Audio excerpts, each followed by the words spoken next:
আসসালামু আলাইকুম গাইস, সবাই কেমন আছেন? কি অবস্থা আপনাদের? বোন আমি বেশি একটা ভালো নেই। আমার হঠাৎ করে কালকে থেকে জ্বর, কালকে সকাল থেকেই। তো রাত্রে বাসায় ডাক্তার আনছে, 102 আসছিল জ্বর এবং গলা ব্যথা এবং মানে সর্বশরীর ব্যথা করে।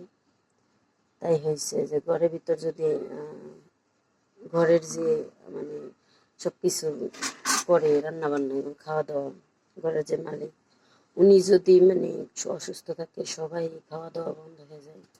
দেখেন কালকে অসুস্থ আমার জামাই, কালকেও আসে নাই খাইতে। আমার জামাই রড মিস্ত্রি কাজ করে, আমার ছেলেও খায় না, আমার স্বামীও খেতে আসে না। এই যে ভাতের অবস্থা, ভাত যেরকম রান্না ওরকমই। এই যে ডাল রান্না করছি, এরপরে আমি অসুস্থ দেখা আমার জামাই কালকে রাত্রে তরকারি রান্না করে রাখছে যে অনেক অসুস্থ। এই কারণে তো ঘরের যে পরিবার অসুস্থ থাকলে বোঝা যায় কতটা কষ্ট।